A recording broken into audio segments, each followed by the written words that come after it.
Welcome dear students. आज हम लोग देखिए एक इम्पोर्टेंट कॉन्सेप्ट डिस्कस करने वाले हैं। वो है क्या? Elongation due to self weight. मतलब किसी रॉड का खुद के वेट के कारण उसमें कितना इलोंगेशन होगा, इस पे हम इसको आज हम डिस्कस करने वाले हैं। ठीक है, देखो ये एक ऐसा टॉपिक है जिसपे अगर आप जेई के प्रीवियस ईयर क्वेश्चन देखें तो कई बार डायरेक्ट क्वेश्चन आता है। फार्मूला सिंपल, एक फार्मूला, उसको अपने को रिमेंबर कर लेना है और डायरेक्ट उस पर आपको सवाल दिख जाएगा, है ना। तो चलिए सबसे पहले तो हम पहले डिस्कस करने वाले हैं। अच्छा, हिंदी में देख लेते हैं क्या बोलना है अपने को। अपने भार के कारण लंबाई में वृद्धि। चलो, तो सबसे पहले हमें करना क्या है, देखो एक अपने पास एक रॉड दिया है जो एक सीलिंग से क्या है फिक्स है, जिसका टोटल वेट जो क्या है W, और इस रॉड की लंबाई जो है क्या है वो भाई L, और इसका जो क्रॉस सेक्शनल एरिया है यानी अनुप्रस्थ काट का क्षेत्रफल वो क्या है A, और Y क्या है यंग्स मॉड्यूलस ऑफ इलास्टिसिटी। चलो बहुत बढ़िया। तो सबसे पहले इस सवाल को करने के लिए हम पहले एक एग्जांपल का देखते हैं। यहाँ पे देखो, अच्छा ये सवाल हमने कई बार क्लास में डिस्कस करा है कि सर अगर आप F फोर्स लगाते हैं ऐसा, तो इसमें जो इलोंगेशन आएगा मतलब डेल्टा एल, उसकी वैल्यू क्या होगी। सर डेल्टा एल का फॉर्मूला था एफ एल बाई कितना ए बाई, और ये काफी इंपॉर्टेंट फॉर्मूला इस चैप्टर का, कई सवाल इस पे हम लोग कर चुके हैं ऑलरेडी। लेकिन इस फॉर्मूले में हमें एक बात गौर करना होगा मेरे दोस्त कि सर ये फॉर्मूला हम अप्लाई तब कर पाएंगे जब ये जो एफ की जो वैल्यू है वो कांस्टेंट हो। मतलब क्या कि आप कहीं भी किसी भी क्रॉस सेक्शन पे चल जाइए, इसके एवरी क्रॉस सेक्शन पे फोर्स की वैल्यू क्या रहेगी, सेम, है कि नहीं। तब जाके फॉर्मूला एप्लीकेबल है। क्या यही चीज हम यहाँ पे अप्लाई कर सकते हैं क्या? इसके बारे में थोड़ा सा सोच विचार करते हैं। देखो सबसे पहली बात तो सर ये काहे का फॉर्मूला है, जब हम एफ फोर्स लगाएंगे तो कितना वो खिंच जाएगा, कितना इलोंगेट होगा, यानी कि लेंथ में चेंज कितना होगा, F L by A by. Sir ये फॉर्मूला कब अप्लाई करेंगे? सर ये फॉर्मूला हम तब अप्लाई करेंगे जब फोर्स की वैल्यू क्या हो, कांस्टेंट। ठीक है, बट मेरे दोस्त यहाँ लफड़ा ये है, आप समझिए। देखिए इसका टोटल वेट कितना दिया है, W। तो अगर हम आपसे पूछें कि बताओ बच्चा, ये हमने एक क्रॉस सेक्शन कंसीडर करा, तो इस क्रॉस सेक्शन पे टोटल जो वेट लगेगा वो कितना लगेगा। सर पहले तो वो नीचे लगेगा सर, और हमें ये समझने वाली बात ये है कि इस क्रॉस सेक्शन पे जो वेट काम कर रहा है इसका, ये वो इतने से पोर्शन के मास के कारण आ रहा है, इतने से पोर्शन के मास के कारण आ रहा है। समझ में आए? अच्छा सर अगर हम इतना यहां पे चले जाएं तो यहां पे क्या हाल होगा। सर यहां पे अगर आप जाएंगे तो आपको इसके नीचे वाले पोर्शन को पूरा कंसिडर करना पड़ेगा। इतने से मास इंटू जी तो वेट आएगा।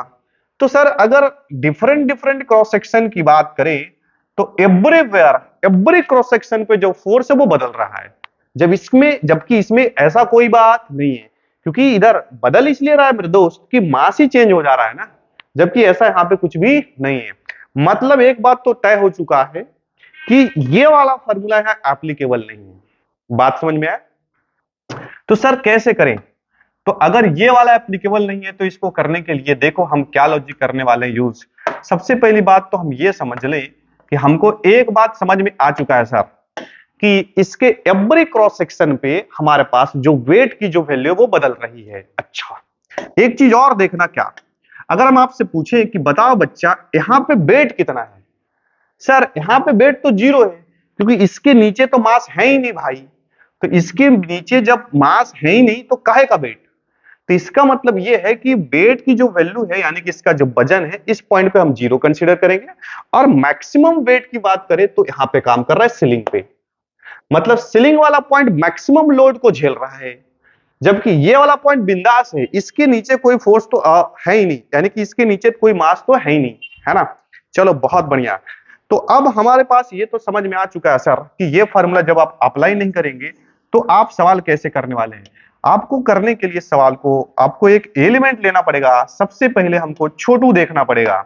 तो सिंपल है, हमने कई सवाल इस टाइप्स का करा है। आपको सीधा सीधा इसमें एक्सटेंशन निकालने के लिए बोले तो इलोंगेशन निकालने के लिए आपको क्या लेना पड़ेगा, एक एलिमेंट लेना पड़ेगा। तो रॉड में एलिमेंट कैसे लेते हैं?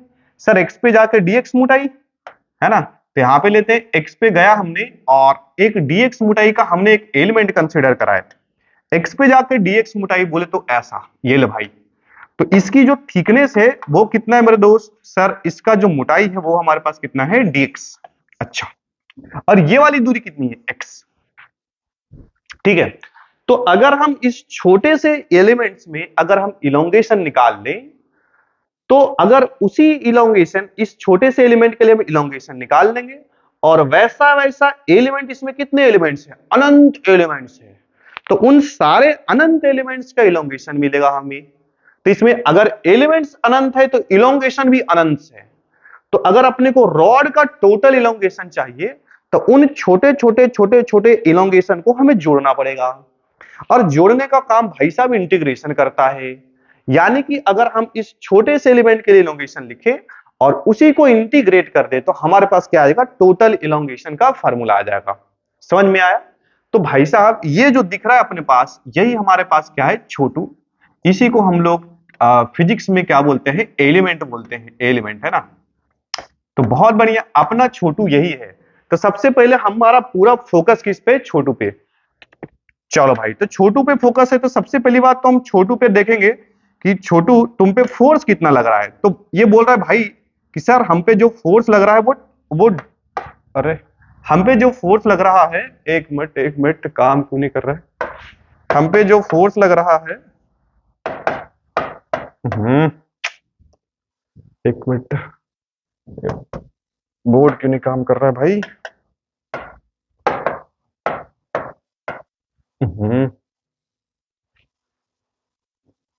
1 मिनट जस्ट।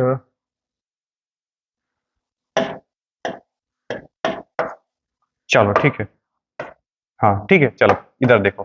तो सबसे पहले तो हम छोटू पे देखें। चल भाई, तो इस छोटू का हम क्या निकालने की कोशिश कर रहे हैं कि भाई तुम पे फोर्स कितना लग रहा है। तो इस छोटू भाई साहब पे तो डब्लू तो नहीं लग रहा होगा, तो इन प्लेस ऑफ डब्लू हम इसको टी लिख देते हैं। तो सबसे पहला काम तो हम ये लिखे कि भाई तुम पे फोर्स कितना लग रहा है वो बताओ। तो इस छोटू ने से बोला ना कि देखो सर ऐसा है कि अगर आप यल लेंथ में जाए, पूरे रॉड के लेंथ में जाए, तो आपको डब्लू फील होगा। टोटल लोड कितना? डब्लू। अच्छा, अगर आप यूनिट लेंथ की बात करें सर, तो आप पे जो लोड की वैल्यू आएगी डब्लू बाई कितना? एल। लेकिन इतने से पोर्शन पे जो वेट जो लग रहा है, यानी कि जो फोर्स लग रहा है, वो किसकी वजह से? इतना सा पोर्शन लंबाई की वजह से। यानी कि इसके नीचे का जो अपने पास, इसके नीचे, इस क्रॉस सेक्शन के नीचे का जो पोर्शन है, उतने लंबाई की वजह से ये फोर्स आ रहा है। तो अगर टोटल लंबाई एल है, तो इतना घटा देंगे एक्स, तो ये कितना बनेगा? L minus x.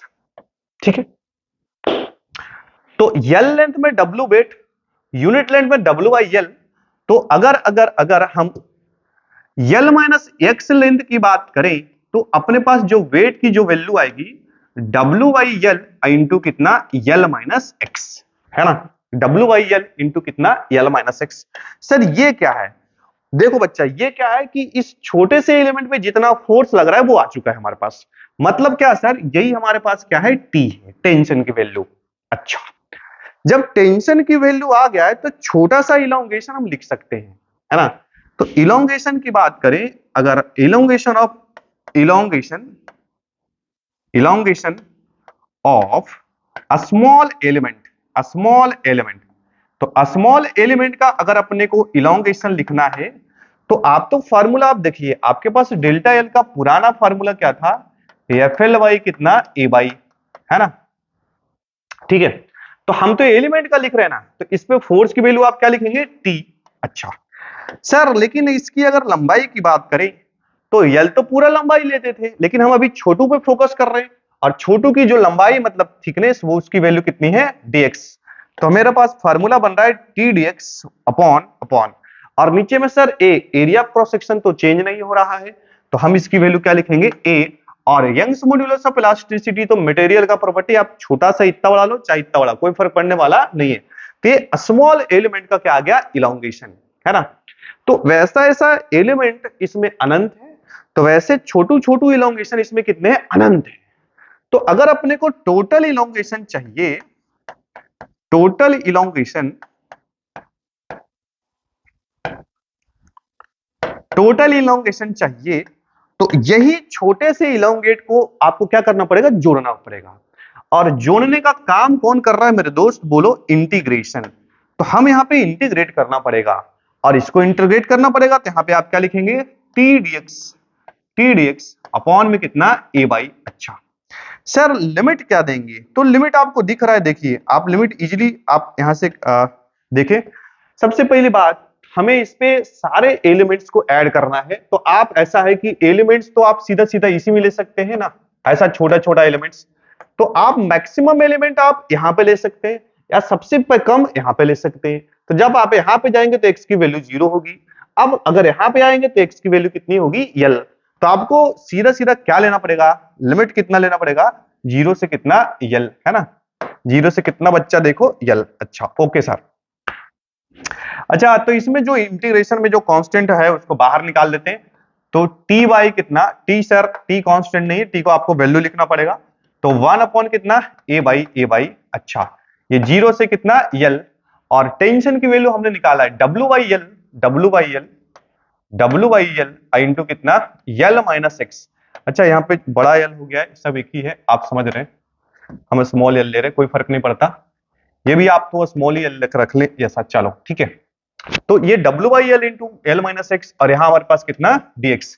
अब ये पूरा कांस्टेंट इसको आप बाहर कर लेते हैं, तो डब्ल्यू बाई कितना, ए बाई एल या एल ए बाई एल, जो भी हो। ओहो बार बार कैपिटल आ जा रहा है, चलो कोई बात नहीं। डब्ल्यू बाई कितना, एल ए बाई। अच्छा अब इंटीग्रेशन किसका होगा, एल माइनस एक्स का, तो इसको आप क्या कर देंगे, एल डी एक्स, और एल डी एक्स, और माइनस में क्या करेंगे, एक्स डी एक्स, है ना, यही करना पड़ेगा। और 0 से कितना, देख यल। अच्छा यहां से हम क्या करेंगे, देखो अब यहां से हम क्या रखें, W by L A by. अच्छा अब इसका इंटीग्रेशन कैसे करें, देखो यल तो कांस्टेंट है, और dx का इंटीग्रेशन x यानी कि यल x, और माइनस में कितना बनेगा, एक्स स्क्वायर बाई कितना 2, और लिमिट्स ऑफ इंटीग्रेशन कितना होगा, 0 से कितना l, है ना, 0 से कितना l। तो अब यहां से हम क्या करेंगे, डब्ल्यू बाई कितना, एल ए बाई। अच्छा एक बार लिमिट पुट कर देते हैं, तो एक आप ये रखेंगे यल, तो ये बनेगा यल स्क्वायर, और माइनस में यल स्क्वायर बाई 2। अच्छा एक बार हम 0 रखेंगे तो सर ये तो 0 हो जाएगा, और ये भी 0, कोई मतलब नहीं इसको लिखने का। तो आप ध्यान से देखें, तो इसमें जो इलोंगेशन की जो वैल्यू आएगी वो कितना, देखो डब्ल्यू बाई कितना, यल ए वाई, और एक में से आधा गया तो आधा जाएगा, तो यल स्क्वायर बाई कितना 2। यहां से आपको क्लियर कट दिख रहा है कि ये कट जाएगा, कैंसल आउट हो जाएगा। यानी कि इस केस में जो इलोंगेशन आया, या तो आप इसको एक्सटेंशन कह सकते हैं, दोनों एक ही चीज है, और एक्सटेंशन उसकी वैल्यू कितनी आई बताना सर, उसकी वैल्यू आई देखना ये डब्ल्यू एल एल बाई कितना 2ay, और ये काफी इंपॉर्टेंट रिलेशन है, आप इसको याद रखेंगे तो ज्यादा बेहतर रहेगा, और ये आपको रट लेना है फार्मूला, है ना, कई बार इस पे डायरेक्ट सवाल मिल चुका है, तो इसको रिमेंबर लिख लेते हैं हम लोग, है ना। अच्छा ये काहे का फार्मूला बताओ, कि सर किसी रॉड को अगर सीलिंग से अगर हम लटकाते हैं, तो उसका जो वेट है, उस वेट की वजह से, यानी उसका जो भार है, उस भार की वजह से उसमें एक्सटेंशन, बोले तो इलोंगेशन, मतलब लंबाई में वृद्धि इतनी होगी, डब्ल्यू एल बाई कितना 2a बाई। और एक इंपॉर्टेंट बात आप देखें, इसको आप याद रखने के लिए ऐसे रख सकते हैं, कि अगर किसी रॉड को अगर हमने एक एंड को फिक्स करा है यहां से ऐसा, अच्छा इस पे हमने फोर्स कितना लगा दिया, सपोज लेट्स से कि डब्ल्यू, कितना फोर्स लगाया डब्ल्यू, इसकी लंबाई कितना एल। तो आप पुराना फॉर्मूला जानते हैं, इसका जो एक्सटेंशन होता था डेल्टा एल, वो कितना होगा, W L by A Y, W L by कितना ए वाई, है ना। तो एक्सियल लोड है, तो एक्सियल लोड यानी एक्सियल फोर्स लगाने की वजह से इसमें जो एक्सटेंशन होता था डब्ल्यू एल बाई कितना ए वाई, बट उसी फोर्स को हमने रॉड को ऐसा टिल्ट कर दिया वर्टिकल, जिसकी वजह से हुआ क्या, एवरी पॉइंट पे जो डब्ल्यू की वैल्यू क्या है, अलग अलग, जिसकी वजह से इसके अंदर जो एक्सटेंशन आएगा वो एक्सियल लोड के आधा आता है, एक्सियल फोर्स के क्या आता है बच्चा, आधा। समझ में आया, तो एक तरीके से आप ये याद रख सकते हैं, ये इंपॉर्टेंट रिलेशन है, इसको आप ध्यान में रखेंगे कि किसी रॉड को, अच्छा रॉड भी कैसा है, क्योंकि अपने सिलेबस में ऐसा ही रॉड है, रॉड का क्रॉस सेक्शन एवरीवेयर क्या है, यूनिफॉर्म, अगर क्रॉस सेक्शन अलग अलग हुआ तो रिजल्ट चेंज हो जाएगा, वो अपने को पढ़ना नहीं है, ठीक है। तो आपको ये रिजल्ट आपको ध्यान रखना है। कई बार क्वेश्चन इस पर डायरेक्ट, अगर आप PYQ देखिए कई बार आपको क्वेश्चन मिल जाएगा इसमें। ठीक है, चलो बहुत बढ़िया। तो सर ये तो हमारे पास आ गया WL कितना 2A, और इस पे एक बेस्ट क्वेश्चन कर लेते हैं जो जेई 2021 में आया है। चलो देखो, देखना इधर, चलो भाई ये क्वेश्चन करने वाले, देखो इधर, चलिए देखो यहां पे क्या लिखा है, पहले सवाल पढ़ते हैं। बोलता है ना कि ये uniform heavy rod of weight कितना, अपना काम का इंफॉर्मेशन, ये वेट कितना 10 kg मीटर पर second square, cross sectional area कितना दिया है 100 सेंटीमीटर स्क्वायर, और लेंथ कितना 20 centimetre, hanging from a fixed supports, Young's modulus of the material of the rod is कितना 2 into 10 पावर कितना 11 न्यूटन पर metre square, neglecting the lateral contraction. अच्छा lateral contraction वो बोले चाहे ना हम, मतलब कई बार क्लास में बोला है कि अगर आप खींच रहे हैं तो ऑब्वियस सा बात है लेंथ बढ़ेगा और डायमीटर घटेगा। तो फोर्स के परपेंडिकुलर डायरेक्शन वाले डायमेंशन में जो मतलब डिक्रीमेंट हुआ है उसको आप नेग्लेक्ट कर रहे हैं, है ना। वो वही उसने बोला है कि neglecting the lateral contraction, find the elongation of rod due to its on weight, है ना। ये 2021 में जेई में आ चुका है सवाल। तो ठीक है, अब तो यहाँ पे डायरेक्ट फार्मूला हम लोग यूज करेंगे, है ना। तो जो इलोंगेशन होगा उसका फार्मूला आप डायरेक्ट हम लिख सकते हैं। सर इलोंगेशन की वैल्यू कितनी है, WL कितना बच्चा 2AY, है ना। अब इसमें हम सारा वैल्यू रख देंगे, तो यहाँ पे वैल्यू रखेंगे तो देखो क्या आने वाला है, सुनना इधर। वेट की वैल्यू कितनी है, देखो वेट मतलब यहाँ डायरेक्ट देख रखा है, देख यहाँ पे कितना सर 10 kg मीटर पर सेकेंड स्क्वायर, तो इसकी वैल्यू हम डायरेक्ट यहाँ पे क्या रख देंगे 10 रख देंगे, है ना। और लेंथ की वैल्यू अपने पास क्या गिवन है, देखो लेंथ की वैल्यू अपने पास, देखो इसको छोटा कर लेते हैं। लेंथ की वैल्यू अपने पास कितना, देखो 20 सेंटीमीटर, तो यहां से 20 तो लिखेंगे ही, बट सेंटीमीटर है 10 के पावर -2 लिख लेंगे। अच्छा नीचे में 2 है, और क्रॉस सेक्शनल एरिया की वैल्यू अपने पास कितना देके रखा है, देखो यहां से सर क्रॉस सेक्शनल एरिया दिया है 100 सेंटीमीटर स्क्वायर, तो इसको भी मीटर में करना पड़ेगा। तो 100 इंटू 10 के पावर कितना लिखेंगे -4, 2A और Y, Young's modulus of elasticity के साथ कोई लफड़े वाली बात नहीं है, ये डायरेक्ट एसआई में दिया है, तो 2 इंटू 10 के पावर कितना 11 लिखेंगे। तो क्या लिखेंगे बच्चा 2 इंटू 10 के पावर कितना 11, है ना। चलो बहुत बढ़िया, अब इसको हम कैंसिल आउट कर लेते हैं, जो कट जाएगा उसको काट लेंगे। देखो चलो सबसे पहले तो ये भाई साहब शहीद हो जाएंगे अब ये तो इससे शहीद होंगे, और ये 5 टाइम्स ये कटेगा, 5 दूनी कितना 10। चलो अब देखो बचा क्या, पहले तो 5 लिख लेते हैं, और इंटू 10 के बाद देख भाई ये -2 तो ऊपर दिख रहा है अच्छा नीचे में देख ले 11 और 1 कितना 12 में से 4 गया तो 8 बचेगा, ऊपर में जाएगा तो 10 के पावर -8 हो जाएगा। ठीक है, 11 और 1 12 में से 4 गया तो कितना बचेगा बच्चा, देखो प्लस में 8 और ऊपर लेके जाएंगे तो -8। तो यहां से इसकी वैल्यू क्या आएगी देखना, 5 इंटू 10 के पावर कितना -10। अच्छा इस फॉर्मूले में एवरीथिंग हमने सारा कुछ किस में रखा है, एसआई सिस्टम में रखा है, तो आंसर भी किस में आएगा एसआई में आएगा, यानी कि इसकी वैल्यू कितनी आएगी मीटर में। तो ये हमारे पास क्या हो गया इलोंगेशन। तो डेरिवेशन आप देखिए, आप सिंपल जेई मेन का कर रहे हैं तो डेरिवेशन आप डायरेक्ट रट ले, क्योंकि अपने पास रफ्तार चाहिए क्वेश्चन का, है कि नहीं। तो आप डायरेक्ट रिजल्ट याद रखिए, ज्यादा बेहतर है। इस पे कई क्वेश्चन आपको मिल जाएगा, हर बार डेटा चेंज कुछ ना कुछ चेंज करके ऐसा देता है अलग अलग, तो आप उससे सवाल कर सकते हैं। ठीक है, चलो भाई तो कौन सा ऑप्शन हो जाएगा 5 इंटू 10 पावर -10, मतलब कौन सा option, D is the correct option. ठीक है, तो करना क्या है, इस पूरे टॉपिक को आपको अपने नोटबुक में आपको इंक्लूड कर लेना है, बाकी जहां तक चला है उसके बाद जो हम थर्मल स्ट्रेस वाला कॉन्सेप्ट कर रहे हैं उसमें भी कुछ और बेहतर सवाल हम लोग कंटिन्यू करने वाले हैं। ठीक है, बहुत बहुत धन्यवाद।